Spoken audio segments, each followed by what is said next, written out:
Good afternoon, officially, yeah, right? Good afternoon, everyone. Thank you for coming. Hopefully, you're having a good time listening to all the spectrum of interventional cardiology. So, we're going to switch a little bit to another subspecialty of interventional cardiology, which is really up and coming. Some people are interested. I know it's a lot of structural driven right now, but one of the other aspects which probably would play an important role in your career if you plan to do more of private practice setup or in the private world is dealing with peripheral arterial disease and endovascular intervention. So for the guys who really want to make the real money, that's where it is. All right. So I'm just going to give you a brief overview. I'm just going to run by the slides. The idea is to try to give you, I don't know how many of you are second years, third years fellows, third year fellows, general cardiology fellows? Any interventional fellows? Okay, good. So I'm sure you probably are getting an exposure to PAD world in your setup or in the process and hopefully get it. And before I go ahead, if anybody is interested down the lane to do any, nowadays like structural heart disease that require an additional dedicated ear, so does endovascular in most of the fields. If you really want to be good at it, sell yourself and be an expert in it. So if you are anyone, if you will be interested or anyone, if you know, want to do an endovascular fellowship, we have actually have 3 spots, the largest in the country. So we do an extra year of endovascular interventional fellowship after your interventional year to give you all the exposure. And we'll have a few of our fellows hang around with you. If you have any questions, concerns, you can talk to them. All right, so the reason we're going to talk about PAD today is, as we know, the atherosclerotic disease is pretty prevalent. Even though this slide is older, you can actually see the trend of PAD is pretty much as comparable to for people who have CAD and cerebral vascular disease. The problem really arises is, I hope I'm loud enough, the mic is all over here. The problem really arises is most of the times the patients who present with PAD, half of them are asymptomatic. So people don't even know that they have the disease, even though the disease might exist, but because of the lack of symptoms is what the issue is. And you can see this data slide being older, but the present data says there's an consistent increase in trend for the wrong reasons, that the prevalence has significantly increased in this country. And this also, the prevalence can be also be done by the partner study, which shows almost 29% of people who have PAD if you do just a general survey among the population. And as you can see, as and how you get older, like any atherosclerotic disease, whether it be CAD, CVA, whatever you want to call it, the PAD also significantly increases as you grow older. Men obviously worse than women, but at the end of the age, the women take over men because of their longevity. Highlighting how the breakdown is on this on the disease per se. The blacks unfortunately have the highest prevalence, followed by non-Hispanic whites and Asians being on the lower side as well. And this is just pretty much like a Venn diagram describing how CAD, PAD, CVD have an overlap. And if one has one disease, it's always good to be cognizant of the fact that the other component of the disease might be present, which might not be highlighted when they present, but you should always be there to at least identify and ask a question about that. So if you have, if a patient presents to you in clinic, which is your coronary clinic, and any of these risk factors, it's always beneficial, especially from a physician's perspective, professionally and personally, to try to see if they have underlying PAD as well. And these are the defined risk factors which everybody knows about. But look at the relative risk. If you're a smoker, the relative risk of having PAD is almost 6 to 7 times as compared to who doesn't smoke. And a permutation and combination of them actually makes it even worse. And the reason we are so concerned about PAD is purely looking at the all-cause mortality. Somebody walks in, somebody gets diagnosed with PAD. If you're asymptomatic, look at the relative risk right there in the second last column. You can see it's almost 2.2. But if you're symptomatic, it actually goes to 2.8. So pretty significant for people who are presenting with PAD. Your mortality is definitely higher than somebody who doesn't present with one. So that's why it's one of the important disease processes for you to identify them and treat them in the right time. And the reason, again, we emphasize on PAD as well is your long-term mortality, your long-term survival is directly correlated to the patients who are presenting with this format of disease. The risk factors we talked about, the prevalence we talked about. Now, we know most of the patients you'll encounter have a lot of diabetes and PAD as well. So this is the worst combination. If you have PAD and you're diabetic, at the end of 14 years, only 20% of the patients really survive. 80% of them are dead, essentially, for whatever cardiovascular reasons it might be. So this is one of those important determinants or factors, or the relative risk I talked to you about before, is important in determining what is your cardiac mortality. Because at the end of the day, being physicians, our goal is to make sure we improve not only their morbidity and quality of life, but also change their mortality. And that's the reason these are one of the important factors as well.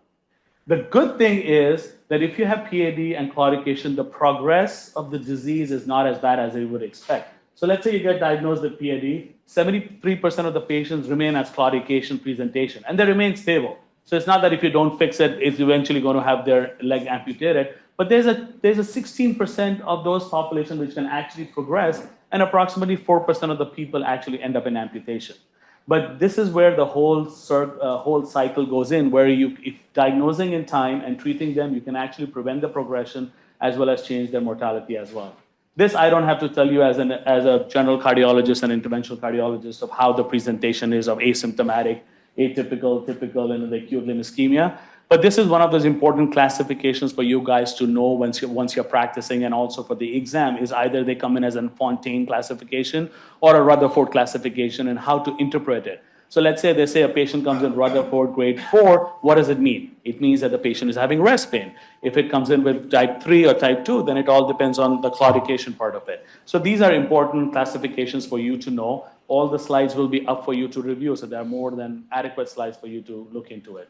We talked about the presentation, the vascular symptoms as well, but the most important part as being a physician, as being a cardiologist, as being an interventional cardiologist is a comprehensive examination. I understand everybody is busy, everybody's in a rush, you quickly want to diagnose, see a patient, 15 minutes, go out and see the next one. But a good comprehensive vascular exam is the essential core for the diagnosing and probably ordering the right kind of testing and the treatment modality as well. So if you think your vascular exam is adequate enough, then you can actually say the patient has PAD or pseudo PAD, whatever you want to call it, and then progress in the same direction. So these are some of the differential diagnoses which you've been learning from your internal medicine time. So this is pretty much what the differential is, and difference between claudication and pseudoclaudication, pretty much standardized textbook definitions which we need to know just from the exam purposes. The most important thing, like I talked about, is not only in the diagnosis, is not only physical examination, but also trying to confirm your suspicion or your clinical exam. This is one of those brief questionnaires which we can actually use in your clinic when you go into practice in order to start a PAD practice, where you can actually throw out a few questions to your patient and say, okay, how am I going to catch these patients who have PAD? This is a brief introduction to say if any of these are positive presentations, then at least you can start asking or start pursuing in that direction, and then go from there to see if they truly do have the disease or not. One of the commonest tests which we order, and this is not only important because of the ease of use and an outpatient workup, but also it's a class 1 indication per the latest ACC SCI guidelines in diagnosis of PAD patients, as well as you'll see when you go into practice, that most of the insurance companies also need ABI as the first test to really determine if the patient has your underlying suspicious diagnosis of peripheral arterial disease or not.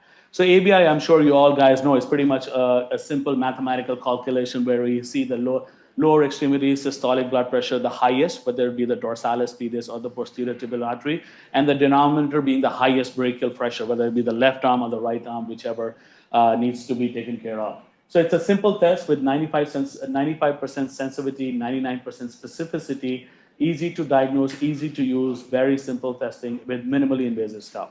So this is just for your exam purposes. If they know what's the ABI on the right and the left, you have to get the highest pressure, not the lowest pressure, but the highest pressure of how you determine or how you calculate your ABI. So for the right leg, you want to do the right ankle pressure with the highest arm pressure, whether it be left or right. And for the left leg, you do the highest left ankle pressure and divide by the highest arm pressure, whether it be the left brachial or the right brachial artery.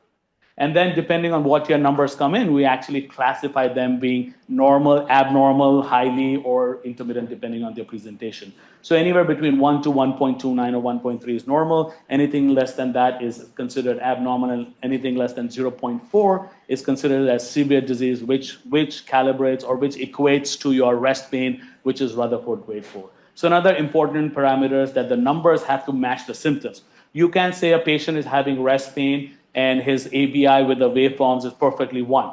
It doesn't matter. Then that's where you start to think about alternative diagnosis or other symptoms as well. This is, again, classifying those abnormal numbers into whether it's mild to moderate disease, severe disease, or even pseudo-normal disease.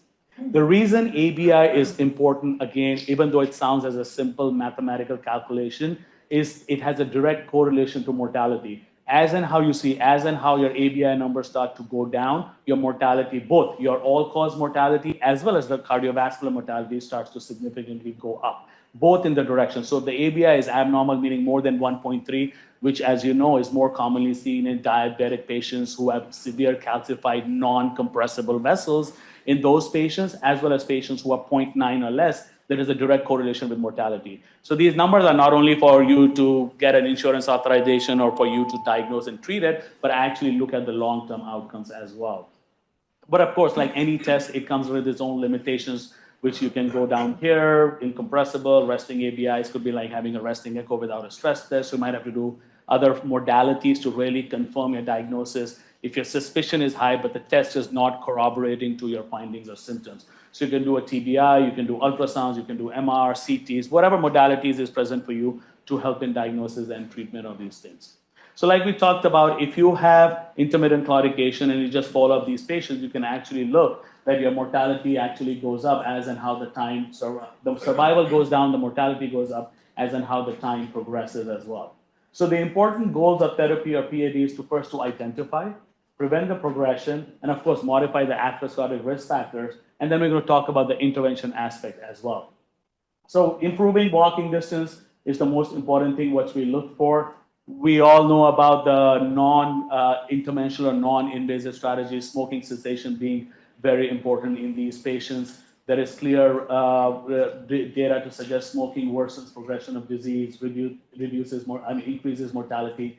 Antiplatelet therapy, as you all know, most of your CAD patients are already on, but if not that, they also have beneficial or cross-benefit in PAD as well. So there are multiple studies which we can talk about, the Capri trial clearly proving that Plavix worked better than aspirin, and that was pretty much driven by the PAD arm of the study, and even though the all-cause crossed the bar, it was the PAD arm that actually drove the whole better outcomes with Plavix as compared to aspirin.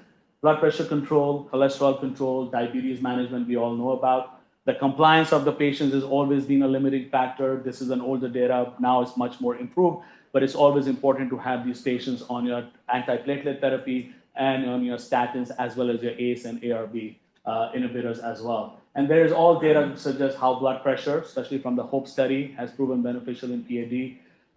The role of statins. There is a direct trial, which is a randomized trial, which actually showed that as and how you increase your statin levels, the walking distance, which is one of the more important parameters, especially in patients with claudication, it actually improves. So if you can see here, the placebo arm, which is in green, has the worst outcome. However, the pain-free walking distance in an 80 milligram did much better as compared to a 10 milligram. So even any kind of statins really works.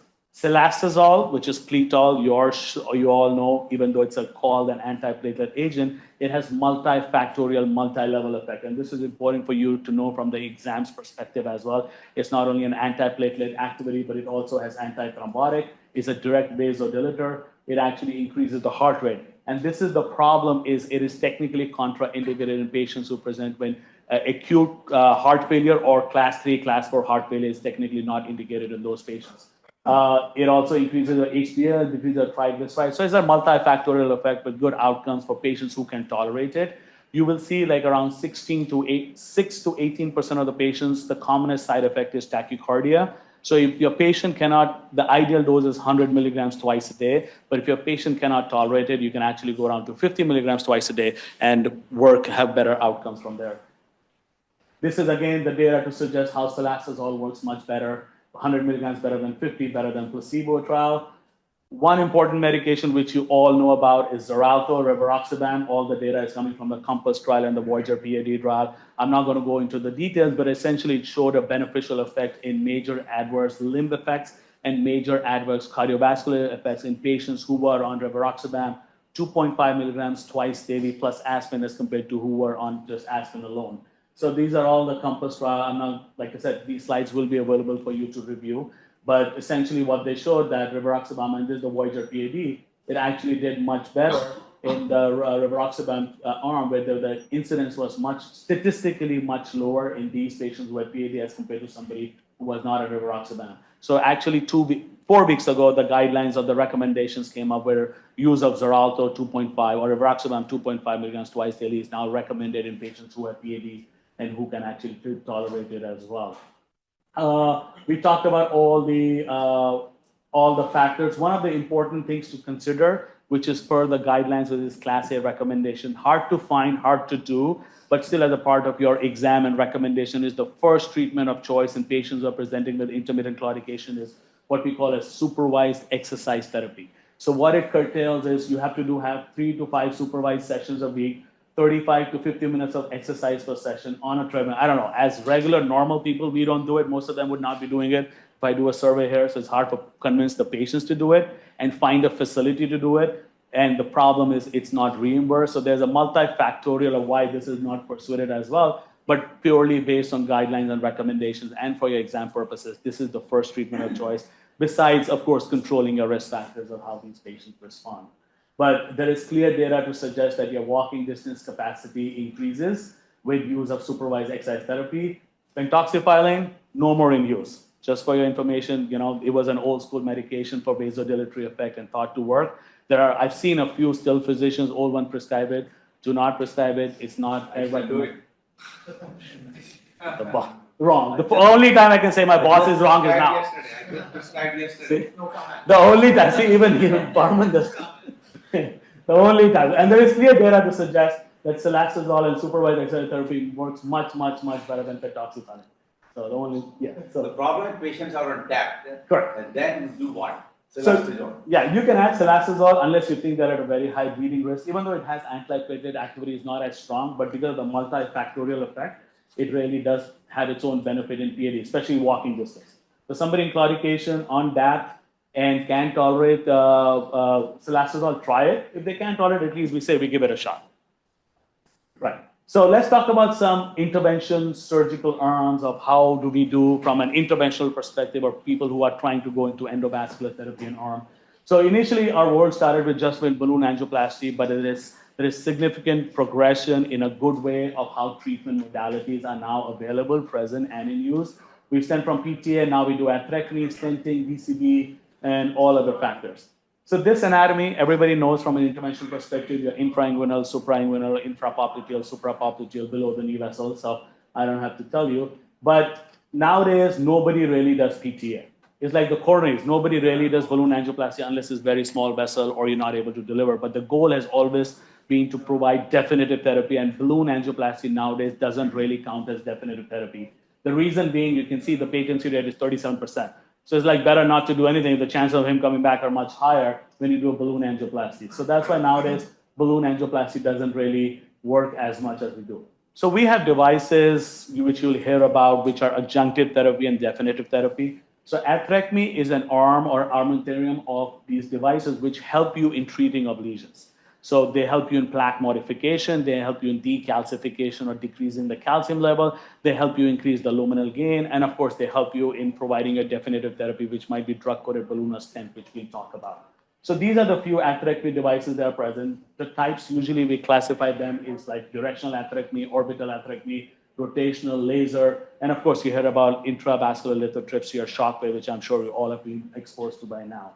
So just to give you an idea of how different forms the atherectomy devices come in, the idea again behind all these atherectomy is plaque modification. So you have a rotablator, which is by the Diamondback CSI. It essentially is like the coronary rota. It spins around the wire and it just cleans your plaque up. You have orbital atherectomy CSI, which pretty much circumferential takes the whole radius of the vessel. The idea being that it actually cuts it. It prevents the normal segment and differentially cuts onto the lesion or the plaque. So pretty much it's not only spinning around the wire, it's actually spinning around the whole vessel. So it's essentially clearing up as much plaque as possible right here. You can see the animation. We have directional atherectomy as well. So in this case, this is by Medtronic, and here you're going to see is the catheter goes in. It has a blade which runs at around 13,000 RPM, which is going to show you, and you can cut through the plaque. So that's your blade right there. You click it open, the blade opens up, it spins, and then what it does is it shaves the plaque off, and you collect it in the basket right there. So you can see the basket at 12 o'clock or whatever, 2 o'clock, and all it does is it's shaving a plaque. The advantage of here is you can actually directionally do it per your own requirements. So let's say the lesion is only medially or laterally, you can face your device in a certain way, and then that way you can cut it only in the medial or lateral or the area of interest rather than cutting everywhere else. Orbital atherectomy also says that, but you don't have control in these things. So every atherectomy device has some utility. This is another one which not only does rotational atherectomy, but it actually sucks out the clot. So it's good for patients who have mixed morphology, meaning you have a plaque and you have a thrombus. So I don't want the plaque to be out, but what happens to my thrombus? Who's going to care of the thrombus part? And in this case, you can use this, what we call as a Rotarex, which is an active aspiration. So it not only pulls the plaque out, it also pulls the thrombus out, thereby technically decreasing the chances of your distal embolization or going down your leg. So that's the whole idea about the Rotarex. Everybody, I'm sure you know about the intravascular lithotripsy shockwave, very commonly used in coronaries, but more before that, it actually got approved for using in the peripherals as well, based on the multiple trials, which we can talk about. Disrupt PAD 1, 2, 3. 3 was the real randomized trial, which showed a beneficial effect.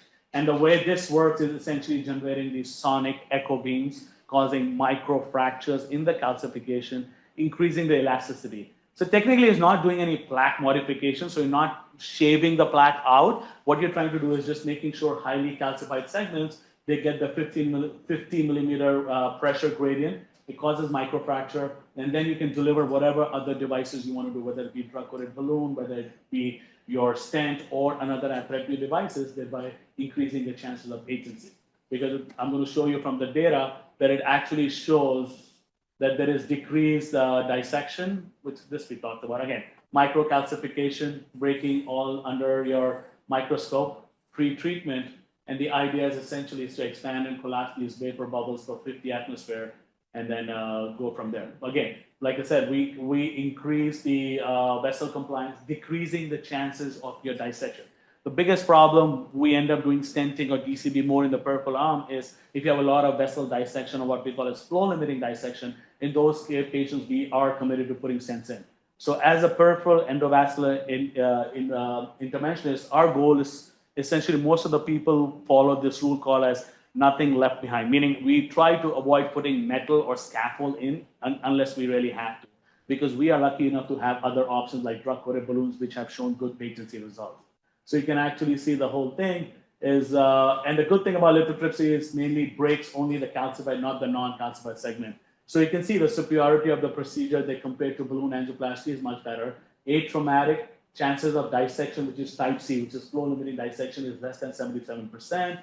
Requiring other submaximal pressure is also there. Embolization, perforation, thrombus was 0%. So there's good data to support use of this device as one of these adjunctive therapies. And as always, as interventionists, we are always concerned about, I know all this looks great, but what about my patency? If I'm using it, am I giving real, true clinical benefit to the patient or not? And the data is there to suggest that the primary patency of using a lithotripsy with drug-coated balloon, of course, because they had to have some definitive therapy. Like I said, lithotripsy is just an adjunctive therapy, versus our standard balloon angioplasty with DCB, they did much better in patency even at the end of 2 years. So good data to suggest the use of it.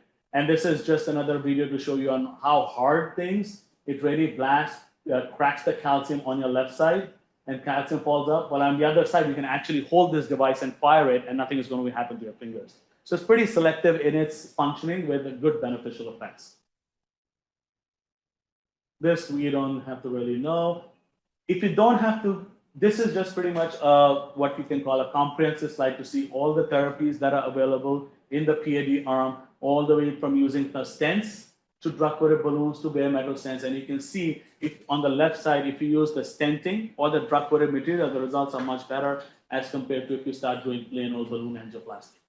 So I'm just going to quickly talk about the stents and the balloon, and then I think my time should be up soon. But here there is enough data to suggest, I'm sure you know about this stent called a Supera stent, which is a nitinol self-expanding made from a single wire. You actually have to create the stent in the body as in how it's made. So it doesn't get preformed where you put on a balloon, you inflate the balloon and the stent just deploys. You actually have to create a stent because it comes in a single nitinol wire, and that's where the technicality lies on. But it's very good in patients who have a lot of calcified lesions, and also on patients or areas of hinge like popliteal segment and the common femoral, where you know that the stent fracture rate might be higher. It actually has really no stent fracture rate. So you can see on how on a fluoroscopy, you can see how the stent bends. It's very flexible, conformable, and durable, and it takes the shape of the vessel. So look at this. If a normal stent on the right, you can see the kink, the nick, and the possibility of a fracture, while on the left side, which is the Supera stent, it takes the shape of the vessel as well. This is just to give you an idea of how the stent came into being based on their superb trial, and now they have 1, 2, 3, and a 5-year results, which actually shows that the primary patency across the spectrum, whether you have calcification, whether you have location, all are significantly much better, especially target lesion revascularization and patency as well in all these lesions. Another stent you're going to actually see is what we call as the Zilver stent. It's a stent by Cook, which is a drug-eluting stent. It has, again, a nitinol background with a paclitaxel medication on it, based on what it is. This was, again, approved based on the Zilver PTX trial. They also have a 5-year result. They compared balloon angioplasty to stenting, and the people who failed angioplasty, they compared drug-eluting stent versus bare metal stent. And in both the arms, you can see all the way down to 3 years and now to 5 years. The primary patency in the red arm is much, much better as compared to balloon angioplasty in the black arm. And for patients who did cross over to getting a provisional bare metal stent, actually also Zilver did, which is the drug-eluting stent, did much better than the bare metal stent.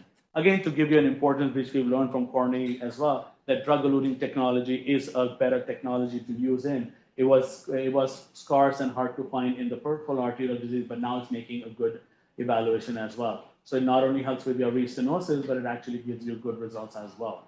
And then, of course, there's data to suggest the economic viability of using a little bit more expensive stents than the other. So another stent, which is the other stent which is approved in the US, is the Neruvia stent. So this is another form of stent, same drug-eluting technology with paclitaxel on it. They were actually bold enough to do a trial to compare them head-to-head to the Zilver stent. So normally Zilver compared themselves to balloon angioplasty, which is the standard of care. You always want to compare the newer technology to a standard of care and to prove that at least is non-inferior and hopefully superior to it. So balloon angioplasty being the standard, but these guys had the courage to compare themselves to Zilver, which was the stent we talked about, which was the first stent approved, and they actually showed better patency results even at the end of 5 years as compared to Zilver as well. So even though it's a little bit more expensive stent, if you can use it, the patency rate of this stent based on the trial is much, much better than the Zilver as well. And this is based on the Imperial trial, which I'm not going to worry about. But again, primary patency, TLR, and 12-year patency is good as well. And then finally, I'm going to talk to you about drug-coated balloons, which has been up and running here for a long time. And now fortunately, coronary drug-coating technology has been used as well, which they're going to talk about. So again, this drug-coated balloon technology, we started from scratch, meaning we are all on the paclitaxel part of the world, still evolving with new trials coming up on the Limus technology, but they had to prove paclitaxel first that it works. So there are multiple, this was the initial landscape. And technically, these drug-coated balloons have these 4 components. They have a platform, they have an anti-restenotic drug, they have an excipient, which is how it's going to elute, and they have a coating process to make sure the drug stays on when you go in. So these are the 4 important components of any drug-coated balloon technology. These are the different balloons that were available, but right now from the US perspective, we have the Lutonix, the Impact, the Ranger, and the Stellarex. 4 of them have been approved to use. Everybody comes in their own mix and match fancy paclitaxel dosages, and the excipient is a little bit different modality, but the whole thought process is the same. You want to make sure they're deliverable, they're durable, and the uptake of the medication which you're trying to deliver has to be there because it acts on the smooth muscle of the vessel as well. These are the 4 that are approved. There is enough data to show that drug-coated technology, this is the Lutonix, this is the Impact, shows that drug-coated technology does work across the spectrum. Again, one can say one balloon, there is no direct balloon correlation, so I cannot tell you really that one balloon is superior than the other. It'll be wrong for me to say because there's no direct data, but even if they claim all pretty much across the spectrum, they do much, much, much better. The last thing I'm going to talk about is, I know this is another topic, is critical limb ischemia, which I'm not going to cover. That will probably cover once you guys become interventional fellows or start practicing more of your critical limb, is below the knee intervention, which everybody knows has been the Achilles heel of the peripheral world where there is no real treatment. And this is the latest technology we actually used, has been approved recently, and we were actually the first one in the US to use it. It's called the Esprit bioreabsorbable scaffold. So technically it's a scaffold, not a stent, because it gets reabsorbed in 2 years. So it's like a stent technology which we use, again, it has a reabsorbable scaffold, it has a Limus drug on it, and and then when you use it in 2 years, it's technically everything is gone.